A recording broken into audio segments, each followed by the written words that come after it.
Hello, I'm Emily Matheny, your host. There's a lot of talk about safety when it comes to the pandemic, and a lot of organizations are taking precautions while they are doing what they need to do. The Red Cross is still hosting blood drives, as the need for blood is constant. I spoke with Duchess AJ, Regional Communications Director for the Indiana region of the American Red Cross, about what people can expect when they go to give blood or plasma during the pandemic. Duchess starts our conversation by talking about how broad the work of the Red Cross is before diving into its well-known blood drives. The American Red Cross, we have 5 lines of service. Those lines of service include disaster cycle services, service with the armed forces, international services, training services, and biomedical services. So the Red Cross volunteers and staff work to deliver these vital services, from providing relief and support to those in crises, to helping people be better prepared to respond in emergencies.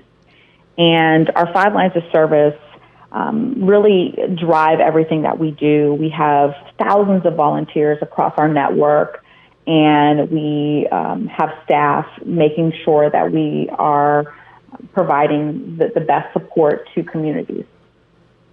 And one of the things that the Red Cross does, and I feel like a lot of people are familiar with, are the blood drives specifically. We provide more than 40% of the nation's blood supply. And the American Red Cross Blood Services, we do everything from testing blood. We of course have blood drives with a variety of different organizations, corporations, churches, schools.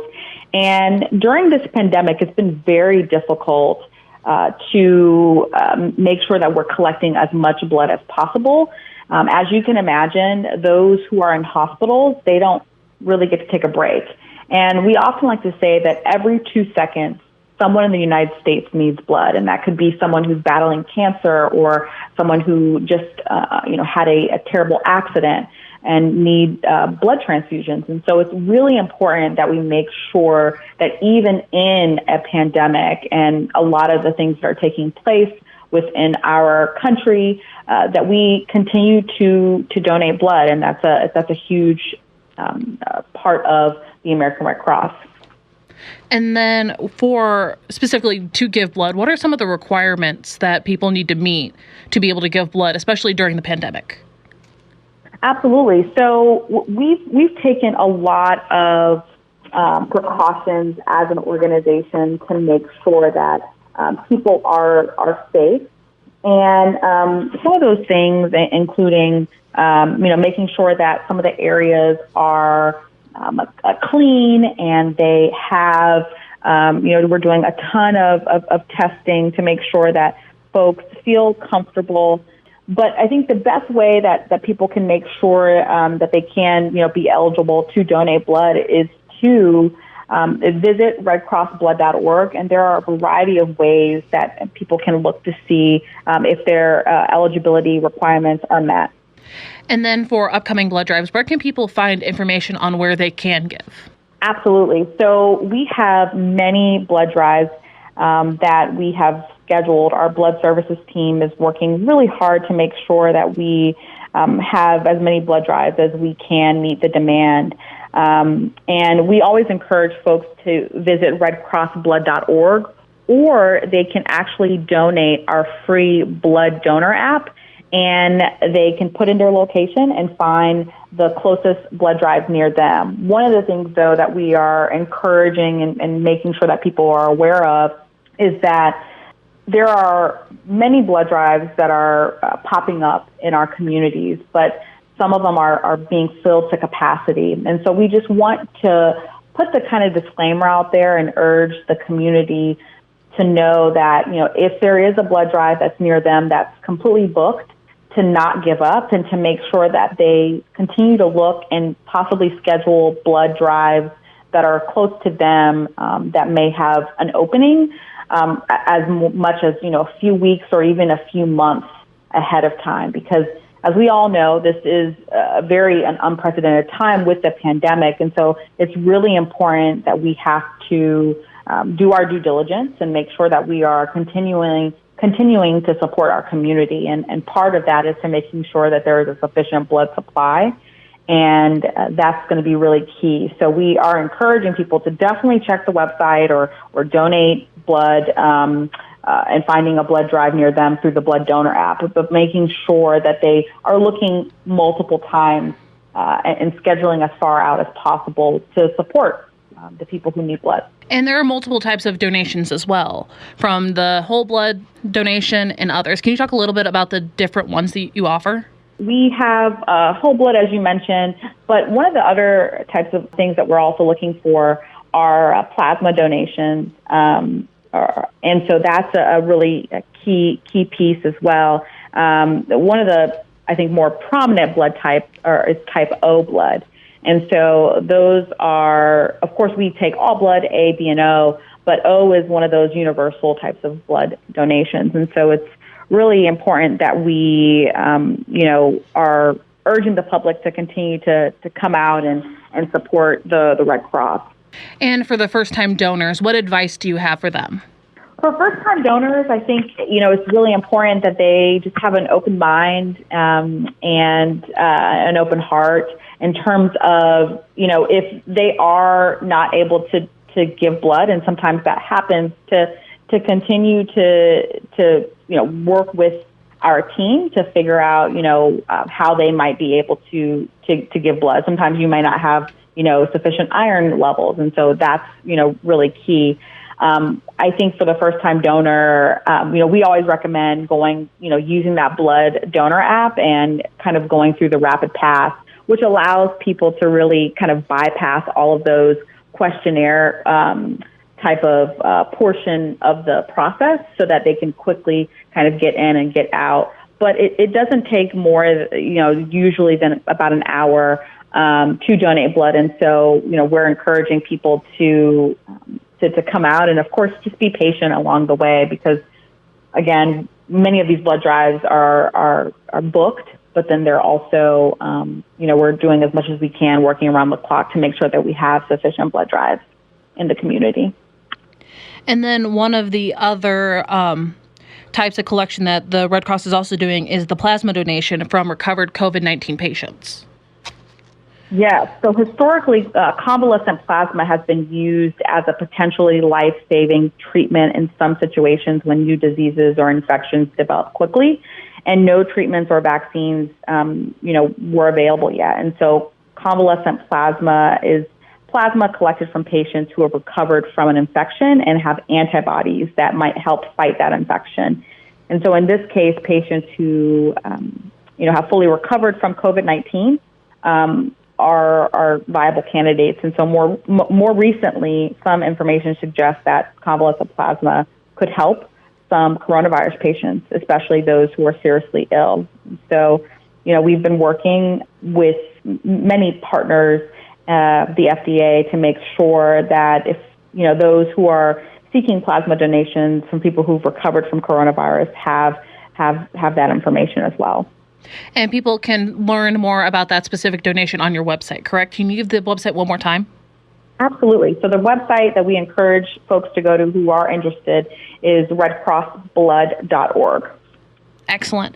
And then for our friends who are in the LGBTQ plus community, in the past there's been different information out about who can give, who can't. Can you talk a little bit about that? Yeah, so the American Red Cross, we've been pleased to partner with the FDA, and they have updated their eligibility guidance. And a lot of that guidance, it comes from the FDA. So we really, when it comes to some of those disclaimers that, may have folks not being able to donate, a lot of that comes from the FDA. And so we're excited that they have updated that eligibility guidance regarding men who have sex with men, and these changes will potentially allow more individuals to donate and help ensure blood collection organizations like the Red Cross across the country to continue to meet patient needs throughout this pandemic and beyond. I think it's important to know that, consistent with our Red Cross position, that this is the first an important step toward a greater goal of equitable blood donation, and so that, really we can support all patients that need blood and who want to donate blood. And so that's a really exciting aspect that has just come out. And I think it's also good to know that the Red Cross remains committed to building an inclusive environment that embraces diversity for all of those who engage with our life-saving mission. And I think for us, it's important to also know that, the blood donation eligibility should not necessarily be determined by the methods that are based upon sexual orientation. So for us, I think it's a huge step, and it's really important that this has been put into the forefront. Duchess, is there anything else you'd like to add before we wrap up? I think the only things is just making sure that people have those two pieces of information that I had mentioned, which is visiting redcrossblood.org or donating our free blood donor app to get all of the latest information that folks need to stay involved. We just encourage people to also continue to follow us on our social media platforms and reach out to us if they ever need any information. Perfect. Thank you so much. Thank you.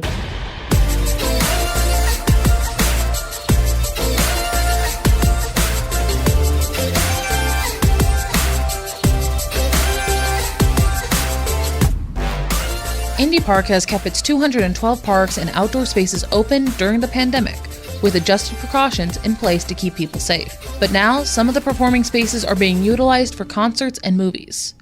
George Benn, Senior Production Arts Manager, and Ronnetta Spalding, Chief Communications Officer, spoke with me about the opportunities to get out and enjoy some summer activities at our parks. And so, specifically with the performing arts, where can people go and see these and keep up to date with what's showing and what's all happening? There are 4 parks that have performing arts activities that are taking place right now this year. I think that's 2 or 3 of them we had to not utilize because of either social distancing issues that we couldn't manage properly. So we actually, in that and the schedule of events because of COVID, we had to scale it down to 4 parks where performances could take place safely. Those parks were primarily Garfield, Eagle Creek, Martin Luther King Park, and Broad Ripple Park. What's all happening? It's movies, it's concert. What activities are all at these parks? Well, we did 4 movies last year. We're doing 4 movies this year. They're all in Garfield Park. That's the best place for us to present movies. They're not in the normal location. Well, there is no normal location actually at Garfield Park. It could be many places. So we decided to start the movies as drive-in movies only, again for COVID. And they are the first 3 are in an open field on the west side of the park, and the last one is in the McAllister Amphitheater. At Garfield, of course, there are other concerts that will take place in the amphitheater and in the gardens soon and throughout the rest of the season. That is if things go according to plan. At Eagle Creek, it's a typical place where we down on the marina. And Martin Luther King Park, we haven't had a robust series at all there historically, but we're doing at least a couple events there where we have a plan on how to social distance at that particular park. And then Broad Ripple, it's a typical place near the pavilion in the middle of the park, underneath a shelter, where there's plenty of room to space. And what precautions are being taken for the art series and for the different events? What has been put in place? Well, one of the issues, if I can answer as many of those questions or concerns as possible, these are big open spaces. There's plenty of room for people to space out. A lot of it does depend on the public being able to be responsible and paying attention to what signage we put out in the park to indicate where people should be. They did it successfully for the movies. We anticipate that they'll do it successfully for some of the other events that we have. And each place is a little bit different. So the process is a little unique in all places. Most places, if the attendance approaches a cutoff point, then we just kind of cut the path, or at least tell people that we're at capacity and we can't take any more people. And you never know how many people will actually show up for an event. If people want to stay up to date with when the events are and what you're asking, like different details about the events and the safety side, where can people find that information? They can go to parks.indy.gov, or they can call our customer service center at 317-327-PARK. We also have concert and movie details at Indy Parks Concerts on Facebook. So, there's just a couple different ways for them to get in touch with us. Is there anything else you'd like to add about the concert series and about the movie series? I would just add that, as George mentioned, we took great care just to make sure that we could continue some of those health and safety measures, to make sure that we were extending those to the summer concert or movie series. So one of those would be that we wanted to be able to isolate the audience from the performers. We wanted to control the audience size, to make sure that those events were adequately staffed, and to maintain safety throughout the series. So, I think you'll find that even though we're talking about summer concert or movies, that we did the same type of health and safety process that we're doing with some of our other amenities. George, is there anything else you'd like to add? No, I want people to come and enjoy the few things that are available to them in our parks. We have the same excitement about producing events that we've always had. And, we look forward to hopefully so far it's been fun, and we want it to continue to be fun. There's no reason why it couldn't be fun this year as well. Ronnetta, you were talking a little bit about the amenities that are at the parks. What can people do right now? The mayor just talked about the 4.5 plan. What can people do when they go out to Indy Parks right now? People can do a lot of things. Each and every year, we are so proud to be able to serve 8 million individuals who come to the park for various reasons. So our outdoor spaces are open. So you can go to any one of our 212 parks. You can also go to trails. We are excited to offer pools. It is a reduced schedule than what folks are probably used to, but it's still a great schedule. It's still nice with the heat to have 5 of our pools that are open Tuesday through Sunday. And we do have some spots still available in our day camps as well. So, there's just a couple different opportunities for folks. We know that summer is going to look a little bit different, but we are just so excited to be able to roll out some amenities. Are some of the buildings open? Are the restrooms open? There are facilities that will have access to some of those public restrooms. If a facility does have a day camp, however, we are making sure that those restrooms are solely identified for the day camp participants. So you'll notice that as you come up to some of our family centers, we do have adequate signage just for folks to know. But folks, if they want to buy a pass, if they're interested in some of the upcoming classes, if they want to know where's my closest pool, like any of those types of questions, they can get those answered in the family centers. So those services are still available. We just may have some modifications and restrictions on access to public restrooms when indeed there is a day camp in place. And then there is the issue that at the movies there are no buildings open during the movies, and there are portalettes, and we're not doing concessions at the movies, but people are supposed to bring their own food in their car and so on and so forth. But the buildings are not always open when the concerts are open. At Eagle Creek, there's definitely the restrooms are open. But I think that concessions is not as it usually is at Eagle Creek, but people bring their own picnics. That's, we're kind of like a picnic kind of concert. So, Excellent. And if people want to plan some trips, are they able to visit the Indy Parks website as well to kind of plan and see what's open, what's available, check out the day camps and what pools are open and what concerts and movies are coming up? Yes, so that would still be the parks.indy.gov. And we want people to know that as you're visiting our spaces, please keep in mind the social distancing guidelines, as well as the CDC recommended guidelines for personal hygiene. So we want to make sure that folks are washing their hands, that if they're sick, that they stay away from our parks until they're feeling better, and that they kind of maybe avoid some of those more crowded areas. So if you come to a park and it's crowded, maybe go find a new favorite place or come back at a later time. So we do want to make sure that we're still, as much as we're able to enjoy some of those spaces, that we're keeping in mind the social distancing so that we can all do our part. Is there anything you'd like to add, George? Well, no, I mean, Ronnetta said it all. If as long as everybody thinks of everybody else, then we should be okay for the summer. If it gets too crowded, then, it'll have an effect on whether we can continue. So, it's obviously, we hope for the best. I think we're going to do good. Is there anything either of you would like to add before we wrap up?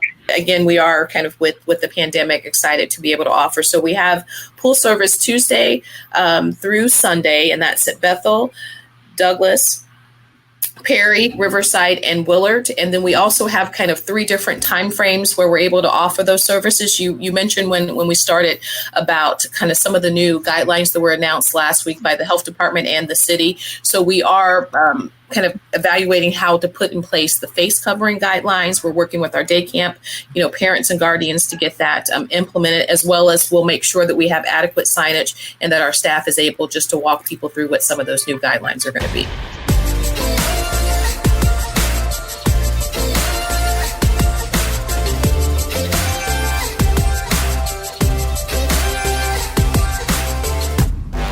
If you want to reach out, or if you have topics you'd like me to cover, you can reach me at eMetheny, that's EMETHENY at radio-1.com. Thank you for listening, and please join me again next week. Until then, have a great week. Radio Now 100.9's Indy Connection with Emily Metheny.